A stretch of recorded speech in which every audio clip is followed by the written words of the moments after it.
Hello, everybody. Welcome to another fantastic episode of the greatest podcast on earth, The Chosen Ones.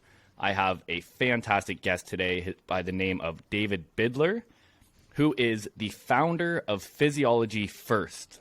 Now, typically, I like to jump right in and explain to people why I invite my guest on the show and the reason behind that. But I thought to start today, the first thing I would like to do is let you introduce yourself, of course, David, if you don't mind, to our incredible audience, and also just let us know a little bit about what Physiology First is.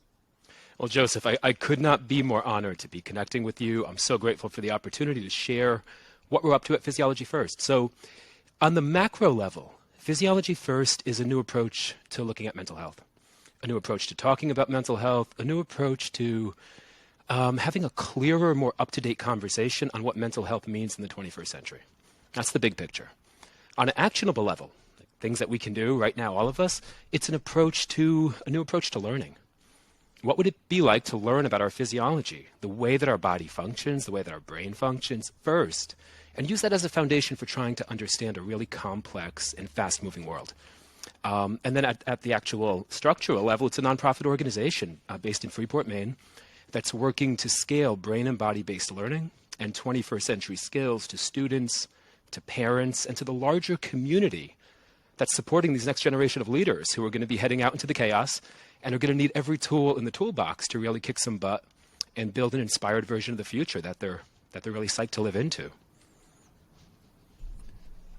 I love it. It's I saw a few of your posts on social media, which, I'm always kind of hunting down for the new age thinkers and people who are here to make an impact. And I have an interesting way of how I like to go about finding my guests. And I came across a few of your posts, and definitely I'm looking for people who are making a positive impact, but even more so if I run into someone who is sharing an aligned passion with myself, then I'm always super keen to jump on a call. And we had a brief conversation. I've got some fire trucks going by. If you do hear that, usually I don't catch them on the audio. But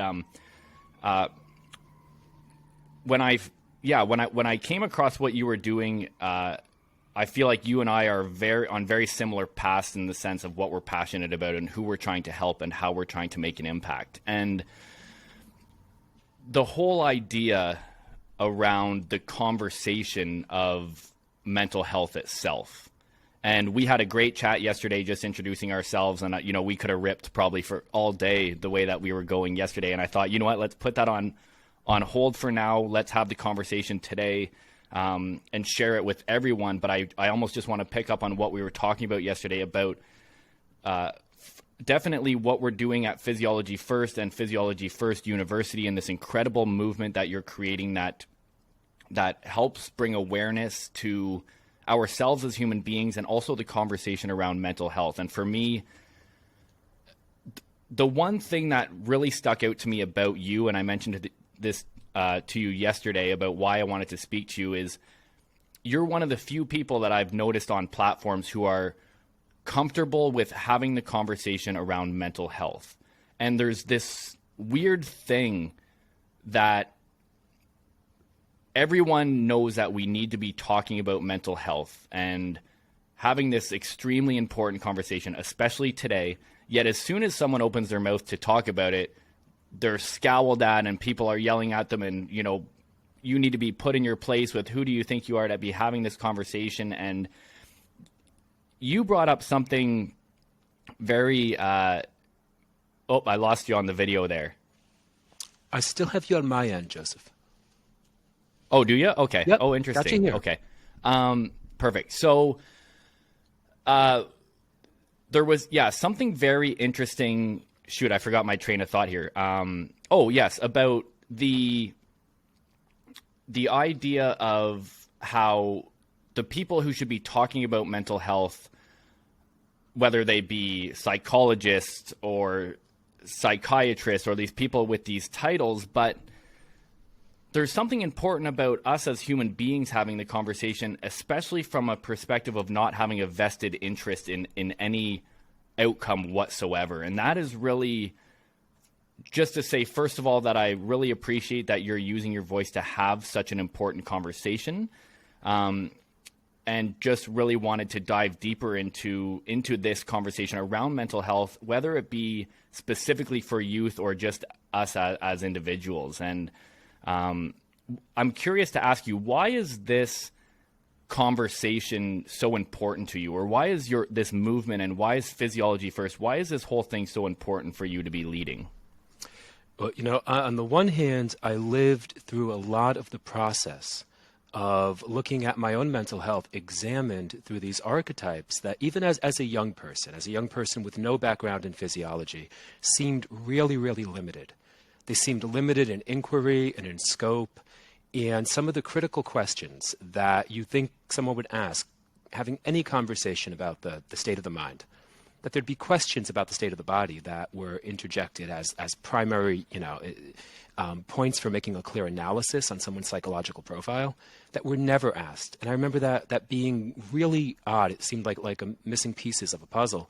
And as I grew up and as I got into learning more about how to improve my own health and fitness, and that came from being really, really unfit.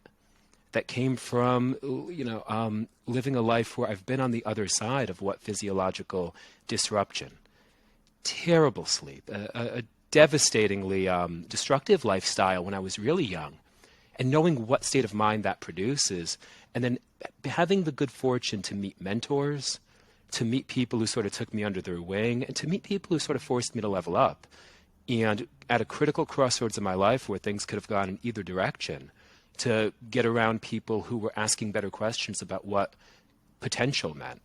What is human potential? What are you going to do with this life that you have? Or what are you going to, how much are you going to invest in the health of your mind and body to reach the goals that you're saying are important to you? And I feel really lucky that I had those mentors in my life. So to know what it would have been like for me to not have had that, those people who helped to push me to learn more about my brain, body, and mind, and to understand that was A, fortunate, B, coincidental. A lot of people just don't have that mentor. They haven't run into that intersection for learning more about their own physiology. And then to recognize that we are watching a mental health crisis. We're watching what's being called a mental health crisis. Right? When you look at the rates of young people diagnosed with generalized anxiety disorder, depression, I say young people, everybody, we're watching what's being called a mental health crisis. But I think if you were to poll everyone that you could, I say every American, but as many people as you could, if you were to poll them and say, could you just send me back your definition of the term mental health? I don't know that we would get two of the same definitions. So I don't know that we're having a crisis of mental health. I think we're having a problem with accurate language. I think we may be having a crisis in classification. And until we can get out of the abstracts and out of the grays, we can't propose concrete solutions to abstract problems. We have to begin to look at things and be a little bit clearer, I think, in our language, especially when the scope of the problem will impact the entire future. Having 1/4 of the kids in the United States diagnosed with some type of mental health disorder, that's not good. That's not a really good outlook for the people who are going to be leading our communities, building the next wave of companies, facing the next wave of chaos. That's not great, objectively.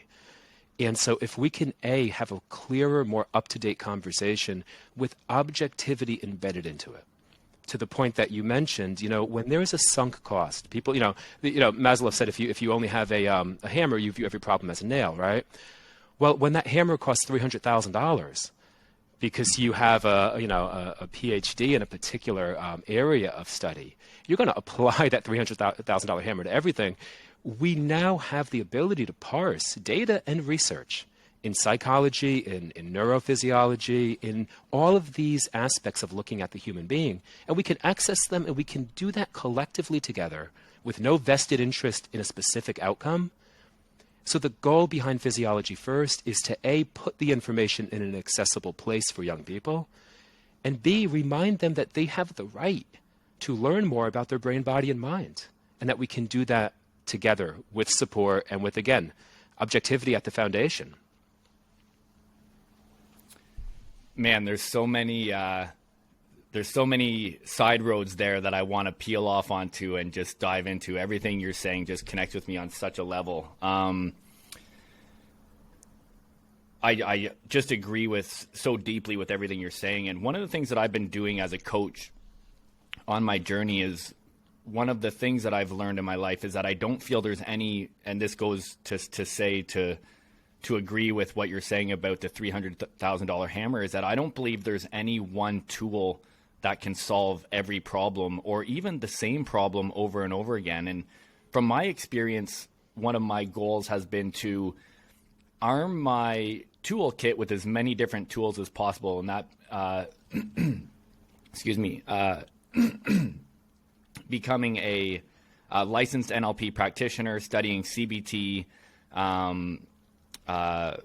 becoming a certified life coach, root cause therapy, becoming a personal trainer, all of these different things. And if there's anything that I learned from learning all of these things, it's just how we have to just be so flexible with our approach with every person that I coach and every person that I work with. So I really do strongly agree with what you're saying. And also just having those tools that I have has really opened my eyes in the understanding that there are many different approaches to having a conversation with someone about mental health. And it doesn't always have to lead to one outcome. Now, it's really, I always say on here how interesting the universe works, because I think I mentioned to you briefly yesterday, but I'm just in the process of, I'm going to be doing some pretty intense youth volunteering here coming up in the fall, which the training is very intense. It's, so I've been doing, it's every Saturday. I've been doing it for the last 3 weeks. I have it again tomorrow. It's an all-day training, and it's all about mental health for youth. That's specifically what we're being trained about. I'm also doing some training for things like suicide prevention and how to like things like called Safe Talk for how to have those conversations with people. So I'm really getting in deep in the world of having conversations with people who are maybe being affected by some of these things. But one of the important things that I've learned, which is very interesting that you're talking about that we can share together, is they talk about the definition, I think it's just as defined in the dictionary, of mental health. And we're going into high schools with this program, and we're explaining to them the whole point of the program is that we need to be having the conversation around mental health.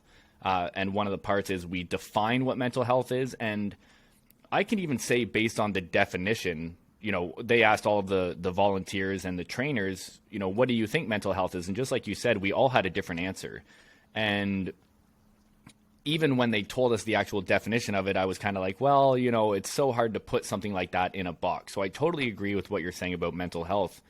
And the other interesting aspect with this program is how we're talking about mental health in a positive light and not necessarily mental illness.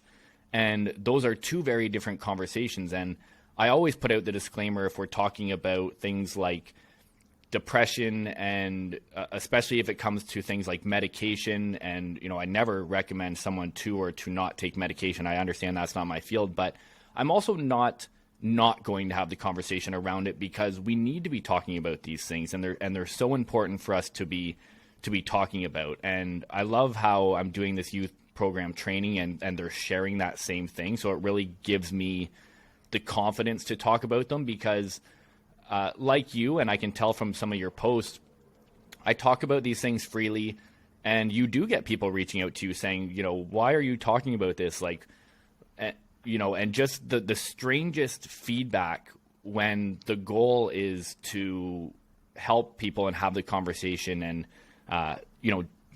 walking that fine line, which I feel like is a tightrope sometimes. But I just, again, going back to loving the idea that you and I are both very passionate about having this conversation and how important it is.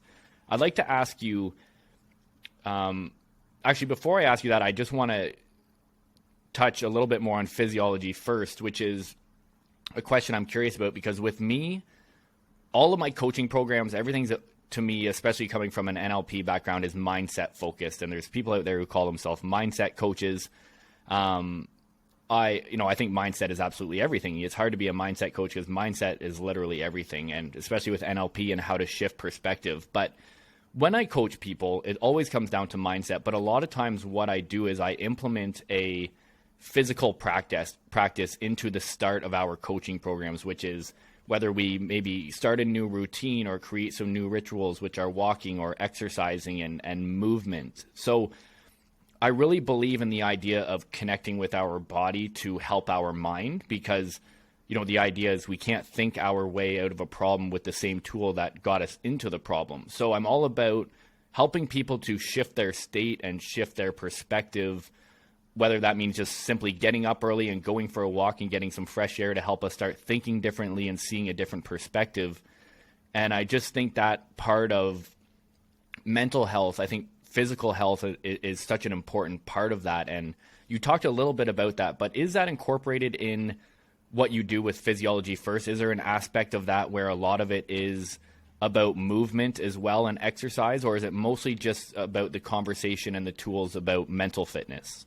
No, there's so much to unpack there, because where we started, that train of thought, I think, was around whether we have the right to talk about this. And a thing that I love to remind our students and everyone is that we've never been in this environment before. We've never been here before. We've never been in 2021 before. The exposure to technologies that we're interfacing with, a recent global pandemic, and to understand who should be able to talk about mental health. Well, anyone with a mind should be able to talk about mental health. But to understand the physiological prerequisites for mental health, you'd probably have to understand quite a bit about, or I should say you'd have to understand some fundamentals of neuroscience. You'd have to understand a little bit about technology, and you'd have to be on the leading edge of what was being uncovered in these different fields. And that is something that we can empower young people to remember, is that they can be, it's not even about being self-advocates. They can be they can be the one who's waking up every day with a hunger and a curiosity to improve the health of their mind. And the reason we frame it as a positive conversation, to your point, is we've really confused these terms. People hear mental health, and I don't think that they immediately jump towards improving the health of your mind to kick some butt in the world, to reach your goals, and to achieve desired outcomes. They hear mental health and they revert it to mental illness. We're so far away from having a proactive conversation that when we hear the term health and it means illness in our minds, that just shows us how far away we are from having a proactive conversation about upgrading the mind. And when we can let young people understand that the notion of mental fitness, let me put this in perspective in the fitness industry. There's a reason that we don't have a wave of health clubs. I don't see a wave of health clubs. I don't see a wave of clubs where people sit in bathrobes and drink mineral water and toast one another to their good health. We have fitness clubs because looking to optimize systems is what inspires us. Maintenance is not a goal. And even if it is a stated goal of people initially, once they get into an environment in which they're feeling awesome, they're supported, and they get up this sort of hierarchy of needs to being able to ask, what do I really want in my life? What am I really going after? What do I really want to give back? What is my purpose? Before you know it, the door of the conversation around mental health, if that means improving the health of the mind, is probably the most inspired, exciting, age-old conversation for a conscious sentient being to wonder, how would I improve my mind? And so that's why the framework, to me, it seems ludicrous that it's negative currently and societally, but we love to get young people invested in thinking about this as the most exciting conversation of their lives, the most exciting conversation of our time, and the most exciting conversation of the future, because we're building things that are going to shape the future of the world, and we're also impacted by those things. So understanding our relationship to technology and to the environment is critical in those areas. So to answer directly the last part of your question, our approach to actually working with young people is understanding a little bit of physiology and neuroscience, understanding that we all feel different after a workout for a reason. We feel different after a run. We feel different after a breathing exercise. And if we're trying to have conversations that are the prerequisite is a kind of mental clarity, then we're probably going to want to do something to shift physiological state first. If a student came in here and they were running 5 minutes late and they were clearly checking their phone and they threw their bag down and they looked up at me with beads of sweat on their forehead, I might intervene with something that looked like a little bit of a movement practice before diving into any deeper inquiry, because it's going to help them shift towards a state of mental clarity. And I would love to hear what definition you were talking about with mental health, because we're still asking that question ourselves. But if I was tasked to answer it, I would probably say that it was the ability to access a state of mental clarity. Just that you would have a state of physiological resonance to access a state of mental clarity and then analyze life, because being in a state of peace is not necessarily appropriate if there are many puzzle pieces that need to be put in place to live a life of meaning and fulfillment and purpose and integration. There's not a desired mental state that is healthy. We're incredibly complex, and we're in a fast-changing environment, and we have all of these multiple pieces of our lives and our environment. So if I was tasked to answer the question, I'd love to hear the definition that you're sharing as well. It would probably be that you were able to access a state of physiological resonance that allowed you to access a state of mental clarity and analyze things from a clear lens, and then figure out the next right move to make. And often when somebody is exhausted, malnourished, sedentary, sitting on, watching the world through a 4x6-inch screen, accessing mental clarity is nearly impossible. And without that clarity, without that ability to access clarity, someone else deciding that they're mentally ill seems like a very, very limited scope for a really multidimensional problem. Yeah, man, I know I'm having a good conversation. I'm just trying to sidebar there's so many conversations happening in my mind about what we're talking about here, and I just love it. The definition, I'll definitely share it with you and this is something that of course we want to continue this conversation after the podcast. So I'll definitely share it with you. And it did have something I can't remember it word for word, but it was more into the latter of what you had mentioned about how we are able to handle challenges. That's a big part of what the definition was about, how we face adversity.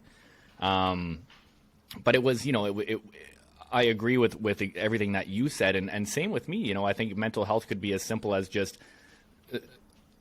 the healthy maintenance of taking care of our mental state, and I could just come up with a million different ideas of what I think, and that's why it's difficult to put in a box. But well, I'd love to share a really quick anecdote from a recent presentation with students. I say recent, but God, this whole year's moved so fast that it's actually been a year.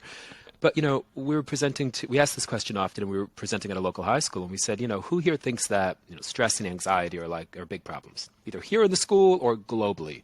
Every single hand goes up. And then we were like, well, how many people want to take a shot at defining either stress or anxiety? And not a single hand went up, and this kind of quiet falls over the room. And it's like, we're never going to find a definition of mental health that looks like a quantified data point, right? It's a larger conversation. It's almost philosophical in a way. But to understand the anxiety response of the human body would require understanding the sympathetic nervous system and the parasympathetic nervous system. And it would require understanding the optical system and the visual system. And it would force us to ask what happens when you stimulate this system with the level of stimulation that we're currently exposed to. What should it do? And if it should kind of rev up sympathetic tone and dilate pupils and increase sweat production and increase respiration rate and breathing rate, then that's not a disorder. That's a perfectly aligned physiological response. So it seems like the bigger picture questions, what is mental health, or what is the desired state of the human mind? You're in the realm of philosophy to a degree, right? You can talk forever. But to ask, what is a resonant heart rate zone to be in when you're sitting calmly at a desk? What is a respiration rate that seems to be resonant if you're sitting at a desk reading a book? And if these things are out of alignment with what is resonant, then you can give people practices that they can use to change their physiological state. That seems like something so concrete and tangible that it would be the first thing that we did, which is why we call it Physiology First, and then open up the door to these higher order conversations, which kids love to engage in. Absolutely. And yeah, I totally agree. And also the idea of, if you have this room full of students, and just to quickly touch on what you said about everyone putting their hand up, I just gave a talk in front of a group of women, and I think probably 75% of them were mothers. And a big thing that we were talking about was just, they were talking about their teenagers, and I just brought up that I felt stressed when I was in high school, but the level of stress that I see in youth and students today of what they're going through is unparalleled. Like the amount of stress that they're under for school, we've never seen anything like it, and we really do need to be excuse me, we really do need to be having that conversation, which is it was just an eye opener even for me when we were having that conversation. But going back to what you're saying, I totally agree. I think the other important thing to consider, which is fantastic because you take this into consideration, is that sometimes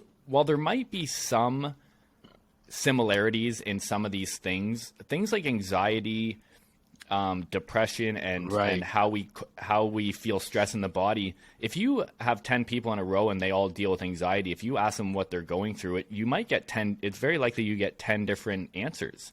Someone might say it's my chest feels tight and I can't breathe. Someone else could say, there's just so many different ways that it while it might be the same thing, the symptoms can be very different in how it affects us. We're all unique creatures and our biology is different, and these things affect us in different ways. And one of the things that you do that I think is extremely powerful is the idea of increasing our self-awareness.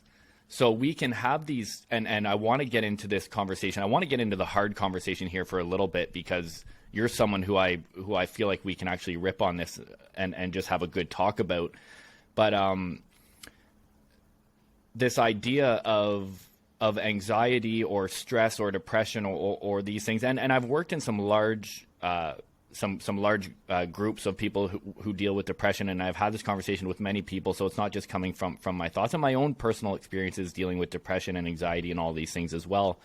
But to see how these things affect ourselves as an individual, and then trying to figure out a solution of how we can kind of overcome them or work with them or live with them or whatever that might look like. And what I find it can be a problem is because these things are so unique in all of us, if I have this symptom, if anxiety looks like this for me, or it's also depression, or it's one of these things, when you go into somewhere for a diagnosis, for example, and this comes from studying root cause therapy and really looking into the history of and listening to therapists and psychologists who are in these groups as well, and who are the ones telling me that this is kind of the approach. So again, and there's no bashing here by any means, it's just simply having the conversation. But there's a lot of times symptoms with these check boxes, and if you're experiencing this and this and this and this and check, okay, now you're being labeled with anxiety, and now you're being labeled with depression and all of these things. And I know it all comes from a good place, but what's the issue when we become misdiagnosed? Because I think the issue that I think is these things are a lot harder to diagnose than we may think. And as you going back to the $300,000 hammer, it's so easy to try to fit people in a box, which with the goal to help them in a lot of cases. But we attach these labels to people because they experience these symptoms. But there's so many moving parts to this, and I think the self-awareness is so important because we know our bodies best, and to walk out of this place and say, okay, now I've been labeled with anxiety and depression and bipolar disorder and ADHD and, this whole list of things, it can be very dangerous. And it can be one of the things about me and having the conversation is it's helpful to have a label for these things so we know what we're dealing with, to help ourselves to overcome them and live with them and combat them and however we want to deal with it. But it can also disempower us, where every time we now deal with something in life, we kind of lean, it's my anxiety, it's my depression, and we always lean on this as opposed to giving ourselves our power back and having that conversation. And what I want to get into talking to you about here, and I'm sorry, I'm giving you a million things on your side as well that you're probably trying to remember that you want to talk about as well. But one of the things that are very important that I'd like to talk to you about are the idea, and just more so curious on your thoughts, because we do align a lot. I'm wondering if we share differences in certain areas, and the idea of I want to separate. I want to be careful with how I say this, and I want to separate this. And whether the terminology is correct or not, I'm going to use it. But maybe let's use depression and anxiety, or these a couple of these as an example, where we have the clinical, let's say clinical depression or biological depression versus situational depression, which is we're at a point in our life where our relationship ended, we lost our job, we're just not enjoying our life on a level, which also will lead us to these feelings of depression. And same with anxiety, and kind of just the difference and the dangers of maybe not even necessarily misdiagnosis, because in that case, yes, you may be showing symptoms of depression, but then if we're offering medication and something where, you know, and I said this to you briefly yesterday, but if someone just broke up with someone or they lost their job, you know, actually there would actually be something wrong with you if you didn't feel depressed, in the sense of looking at it as an emotion or something of this regard. So I just want to hear what your take is on these labels and diagnosis and how you feel we are doing in that world at the moment in the time and age today. I think that it may sound like an oversimplification, but it seems like a starting point, and it seems like it's the place that we start. Is there's a powerful piece of language that people are using, and you brought it up, and it's the distinction between saying I feel and I think. And that's a powerful starting point. The powerful starting point is what we feel is physiology, what we think is psychology.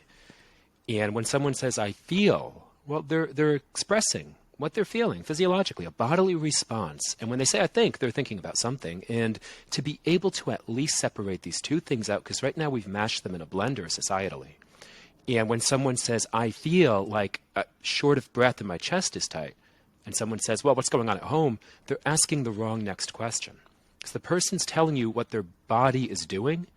You're asking them an unrelated question in most instances, because they're not saying to you, I'm thinking about what's going on at home. They're saying, I feel something.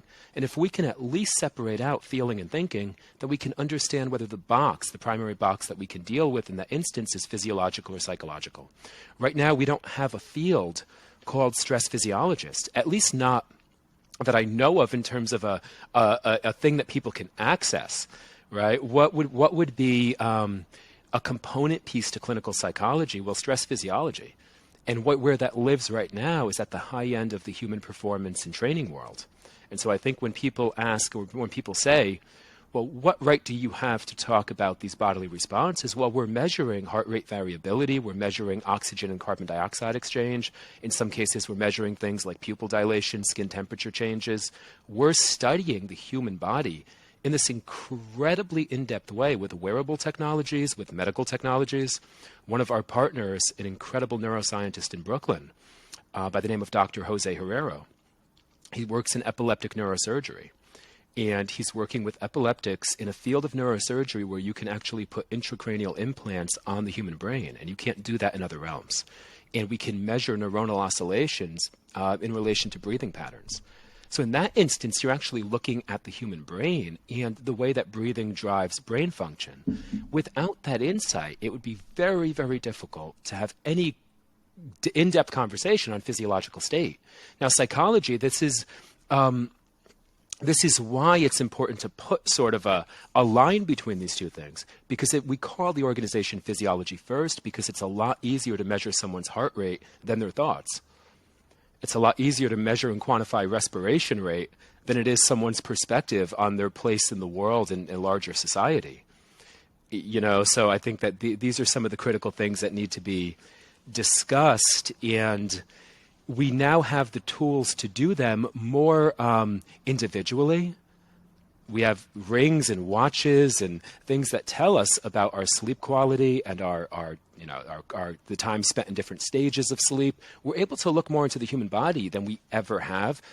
And then if we get up the tier of being able to work with people who have even more in-depth technologies in stress physiology, you get even clearer metrics. So to get to the next part of what you mentioned in terms of anxiety and depression, well, the physiology of anxiety, the physiology of sympathetic nervous system arousal or autonomic nervous system arousal, in elevated skin temperature, and all the things that I mentioned. And I'd like to circle back to a experience at Dr. Andrew Huberman's lab at Stanford a few years ago. So if I forget that, please pull me back in. But you can measure that a lot more clearly. That's an anxiety response than you can measure brain activity. And so if we wanted to put a line somewhere and saying, what is sympathetic nervous system response? And then what are the neurochemical compositions of somebody's brain? Now we're getting into things like dopamine receptors and serotonin levels. Talking about anxiety is a lot easier because it's a lot easier to measure the response of anxiety. When you get into what is often referred to as clinical depression and the neurophysiology there, it's very hard to measure, and that's why we're still having such a primitive conversation, because I can measure I can measure again respiration rate and skin temperature a lot faster than I can measure serotonin levels and levels of dopamine. So when we wanted a clearer lens into what the human physiological stress and anxiety and fear response was, we asked years ago, who's doing really good work in this area? Who's looking? Who's asking? There's an elephant in the room question here. And the elephant in the room question is, what are the physiological prerequisites for mental health? What state? If I, during this podcast episode, filled up this water bottle with nothing but espresso and drank 70 ounces of espresso, I'd be in a different state by the end of the conversation, and I wouldn't have developed a mental illness in the span of time. So we're looking at the work of Dr. Andrew Huberman out of Stanford University, and he is such a tremendous resource. If anybody follows him at Huberman Lab on Instagram, you're going to get one of the highest level Instagram accounts and podcasts and YouTube channels on understanding modern neuroscience and neuroplasticity. And my partner Lex and I, we flew out there years ago because he was doing this incredible experiment in a virtual reality lab. And you would go into this VR lab and they would wire you up to measure the physiological response that we call stress, anxiety, and fear. And they put you in these different fear scenarios, fending off attack dogs, swimming with great white sharks, solving complicated puzzles, fending off spiders, tarantulas coming out of the wall. And what you got to see on the screen while your partner was going through this experience was how the reaction of the body, the physiological response, heart rate elevation, respiration rate elevation, how it moves before that person has a conscious awareness that they're in a state of anxiety or fear. The body speaks first. It acts first. Our nervous system is this ancient survival machine. And getting to see that while your partner's on the screen, and then getting to watch their body respond to this fear scenario, was the most beautiful insight into what it is to be in a state of anxiety, fear, or stress. And that's, again, there's a line there in terms of what it is to be in a state of depression. Depression is this incredibly, incredibly complex topic. So when we talk about physiology first, to circle back, we're trying to figure out what can be measured, what can be assessed, what's clear to see. There's so much complexity here. Psychology, philosophy, neurology, this is so complex. But I can tell if a young person is hyperventilating, and that can give me an insight into their level of CO2 tolerance. And if I can increase their level of CO2 tolerance through breathing exercises, I'll make a tangible shift in their respiration rate, and that will have an influence on their heart rate. And those two things may have an influence on their sleep quality. So the goal of our organization is there are simple things that we can do, and we keep diving into the complexity as a society. Before we talk about the meaning of life, it's like, let's just get this kid in a resonant state of not exhausted, not hyperventilating, and from there, from that resonant state, they would have access to a clearer perspective in which they could analyze the world and say, okay, now let's talk about what's going on at home. Let's talk about my goals. Let's talk about where I feel society is going. I think we've typically done the opposite, and I think it's a powerful and critical time to take this idea of physiology first and really scale that as a way of assessing mental clarity and the state of the mind. Yeah, absolutely. I think it's such a great resource for youth, and there's just, like I'm doing with this volunteer program of going into high schools, people just we're not really doing this. And, going back to just being a youth coach and youth volunteer, we need to be supporting youth. We need to be setting them up for success and really paying attention to what they need. And I just love how that's a priority for you as well. Well, Joseph, I'd love your thoughts on this next part real quick. I would just love to hear Sure. what you think, because I put up a post yesterday about this, and I put up a tweet. I said, I think we're having a failure right now societally to talk about existential threat.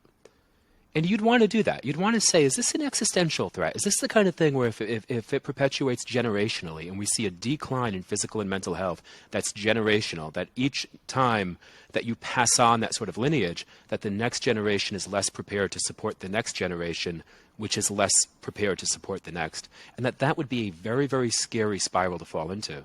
So what concerns me is that I think that we're in that spiral right now. I'm surprised that more people in the community don't say, well, wait a minute, you don't have to have a particular personal attachment to the issue to see that the next generation of society, that their mental health is going to be important to leading the future. But we're not really having that conversation, and that I think is startling. That speaks to the problem that we seek to solve, which is, well, what? Do we expect then that these kids will be prepared to do that? To be able to assess the biggest problems globally and societally? Not if we don't support them. So, again, to your point, that's why I think it's just so critical to give them the tools to rock and roll and get us back on this evolutionary track of being healthier than the previous generation, not the opposite. I agree 100%. And there's a few things I've noticed when you throw things out like rock and roll, and like you said earlier about looking at mental health as how to take control of our life and live an incredible life. And I love that perspective on it. And I had a conversation about that in these, working with other volunteers about this approach of when we're going into a high school and we're talking about mental health, it doesn't have to be like this low tone, we're going to talk about anxiety and depression. Like, I use mental health in my life to help me live at my absolute fullest potential. And it can be a conversation that's very uplifting and empowering. And I've noticed you say a couple things that I think that, you really do look at it the same way. And I love when we can have the conversation in that light, as opposed to talking about, if it's not the most positive topic, it can be. And these are tools that we're sharing to help people to change their life and live a better life and live happy and fulfilled and live with greatness. And it's, these are the tools that will allow people to do that. Well, Joseph, I'd love your thoughts on this piece of the puzzle, because we have to ask absolutely. we have to ask, why are we in the situation that we're in? That'd probably be a good thing to, to try to figure out. And I think one of the issues that I haven't really heard people talk about is, in the world of science, to be a scientist, to be a neuroscientist, you can't be overly passionate and overly excited and throw out words like inspiration and purpose. It almost discredits your place in that hierarchy of science. But yet we're a human animal who responds to emotion, passion, vision, expressivity. And I think that may actually be the gap. And you don't want to be the most excited neuroscientist in the room, because you would look like you were drinking your own Kool-Aid. So everything's very, very calm. Well, you're not going to get a group of high school students to listen to a calm presentation on neuroscience and go, whoa, I'm so fired up. So I think it really is up to us to take the science that these brilliant scientists are doing and to give it life and spirit, because that's how we learn. Absolutely. And it's nice that we are seeing, you get the odd person on Joe Rogan podcast who's kind of coming out of the laboratory to, to have the conversations with everyone and put this incredible research out there. So I feel like we are trending in that direction. But I want to go back to your question that you'd asked me about this crisis that we're facing. And I absolutely agree. In fact, the whole point of, I just wrote a short book called The Chosen Ones. And the premise of the book essentially, or the reason I wrote it, is that I truly feel that we're facing a global epidemic of unhappiness. Not just with youth, but with adults. I feel like the world is moving so quickly with technology. The government, to show this, the government can't even keep up with how to monitor and how to keep people safe from things like social media. Like, things are moving, like, we're constantly living in the wild, wild west with the world, because the technology is moving so quickly. We're living in it, and it's going to be 20, 30 years before, we say, man, I can't believe that things were like that because it was such a new thing. And I really feel that we're just trying to keep up. We're so, and as adults and not just youth, but if we're not leading by example, and if we're not living lives and taking care of ourselves, if we can't even take care of ourselves, to try to take care of the next generation is very difficult. And that's why I kind of flip back and forth, because I know that what you're doing is very youth focused. I also am a youth coach, but also work with adults. But I think the conversation is really for everyone, because as adults, we really need this. And everything that I do, I think this global epidemic of unhappiness is, we're now just living these lives that there's so few of us that are, and that's again the whole point of this podcast, is to meet people who are living life with passion and making an impact and living a life they love, because I want to promote this to youth and to other human beings, that life can be incredible and life should be incredible. It's such a opportunity for you and me to be on this planet and to just fall into the system and just work 9 to 5 and more, work 9 to 9 these days. It's absolutely ridiculous. But I just feel like we truly are facing a global epidemic in so many ways. And that's why I'm trying to pick people out like yourself who are making an impact, because there's so many areas in the world that we need to be improving in. And I really do feel like, I hate to say this, but I really do feel like we're failing as a human race at the moment. Sure, there's a lot of good research, there's a lot of positive things coming out, but we are failing in a lot of ways. The fact that we have, the 5, and I'm not even against rich people. I think they deserve the money they make. They've created incredible things. But when one of the top 5 richest people in the world could end hunger alone and still be a billionaire, and we still have this problem, and I don't want to go too deep into this, but there's so many things that we are just not prioritizing. We don't take care of our teachers. We don't take care of our healthcare system. We don't take care of seniors, but everyone is keen on paying the next pro football player $10 million a year. We're just so backwards in so many ways that I truly do agree with you that I think we are facing an existential crisis. But well, I mean, here's one thing. One thing I would just add to that really quickly is, what I think we're learning about us as a species is that we don't do incredibly well in times of abundance, because we're a survival-oriented organism. And all of us who've been through struggle, if you ever read Sebastian Junger's Tribe, which goes into war and extreme famine and instances of survival and how much it brought people to life through the tragedy and through the violence and through the terror of these experiences, people recall it and say, well, I felt so human and connected to others because we were fighting for our survival, and we seem to connect well that way. And it seems to be abundance that we do very poorly with, and we turn on each other. And that then seems to be a question of, do we need a terrible tragedy to happen? No, we probably need to elevate the conversation around purpose and mission. And to your point, when you have a generation of adults who are not having those conversations, where it almost feels naive or silly to say, what's your purpose, your passion, your mission? It seems like a woohoo language. Then you have an environment in which you then expect 16-year-olds to be like, I'm fired up and going to change the world. We're a mirror for them, right? Society's the mirror that they're looking at. And when you see a culture of inspiration, passion, dedication, and commitment, that is a norm. And when you don't see it, it would be ludicrous to think that they could just conceive of it on their own. So I think it really is, to hammer on your point, it's up to us to model passion and purpose and mission, and to remember that the desired state of the mind, came from I want to say this came from a study at Harvard. If I'm wrong, put it in the show notes. It came from an anecdote that Dr. Andrew Huberman shared. But when in an incredible study, when an individual was given the opportunity to stimulate any brain region, pleasure, satisfaction, satiation, the brain region that they wanted to stimulate the most was a mild frustration to solve difficult problems. It's our evolutionary origin to be mildly frustrated, to figure it out, to do it together, to build the thing.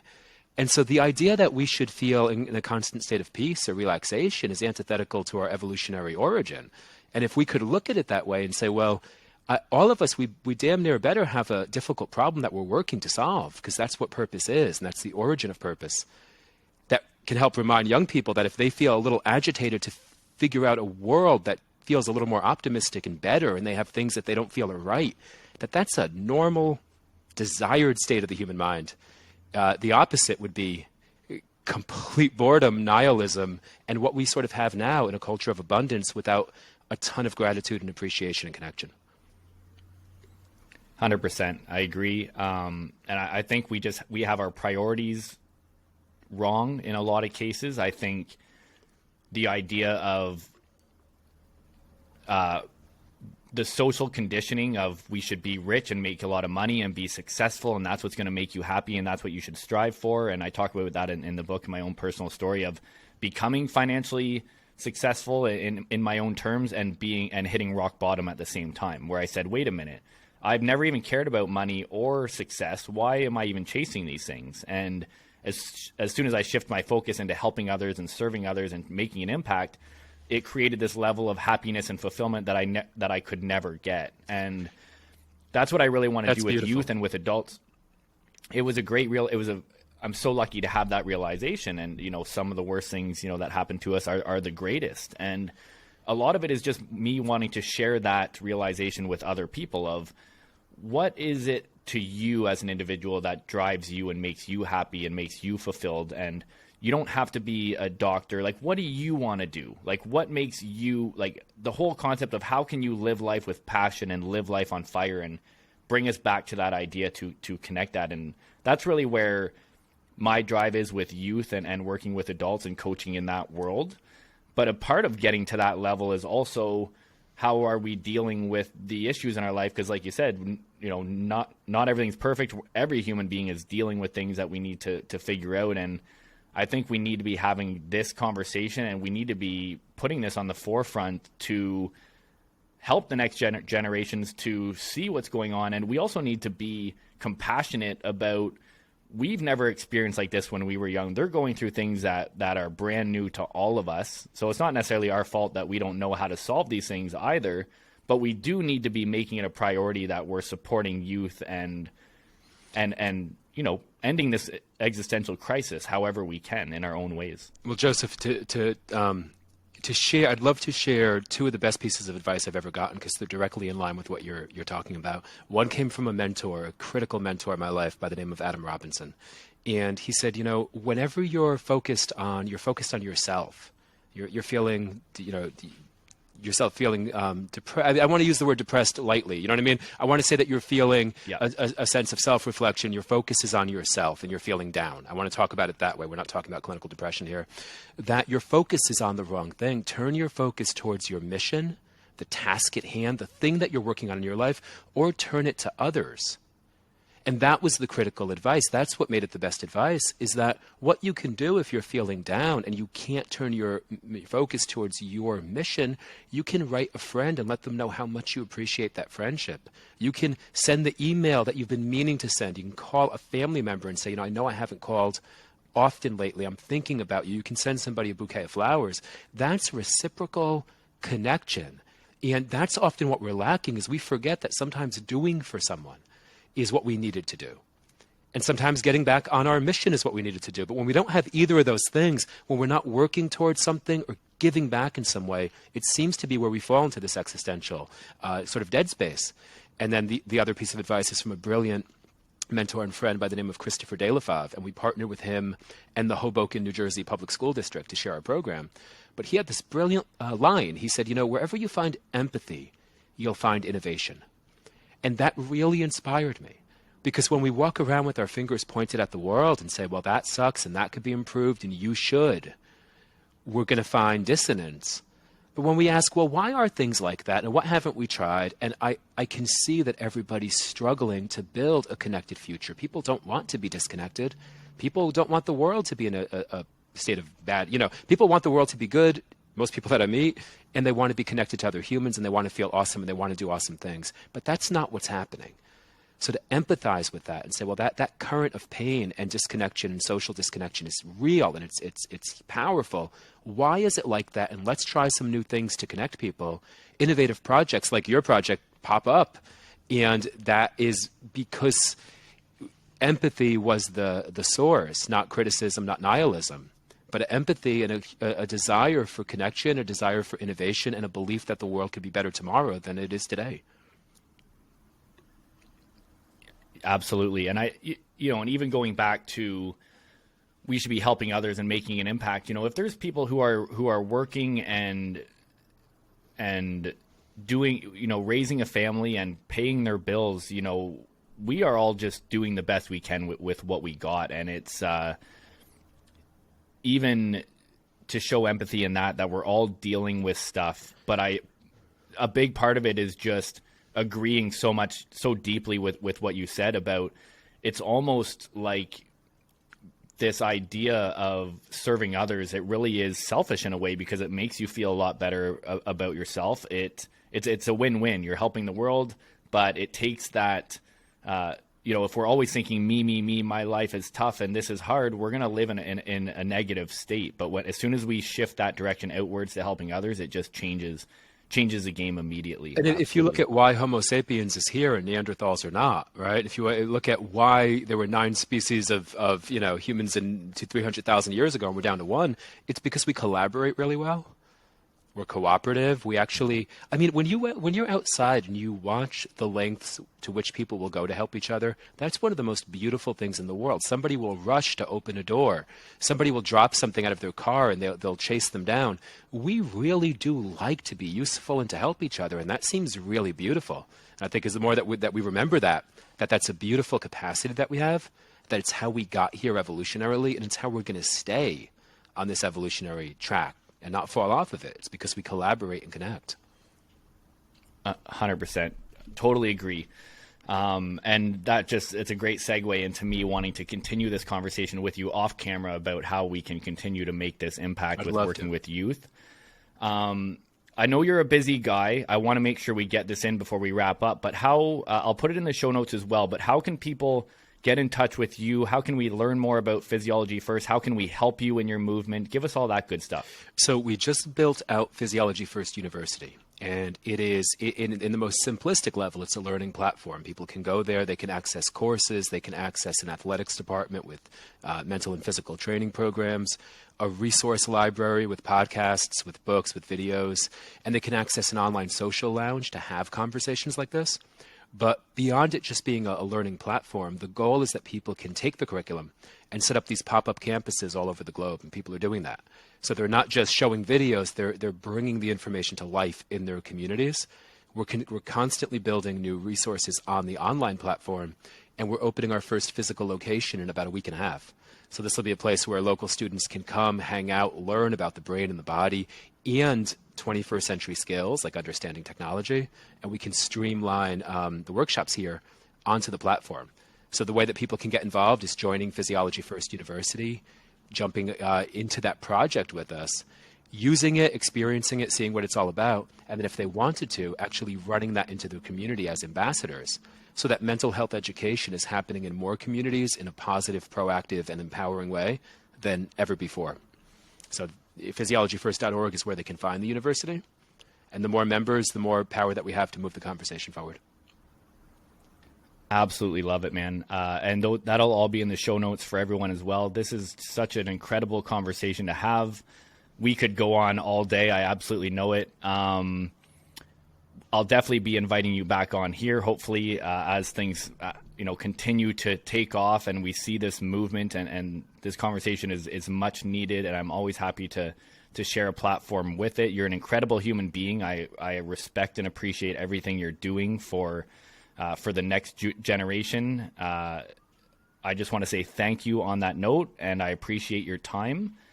And it's been a real pleasure talking to you, man. Joseph, I really can't thank you enough for the platform, for an inspired conversation, and for your work. The more that we can put young people in touch with people like yourself, and they can understand that social media can be leveraged to have innovative conversations and to build things, the more that can inspire and empower them to do the same.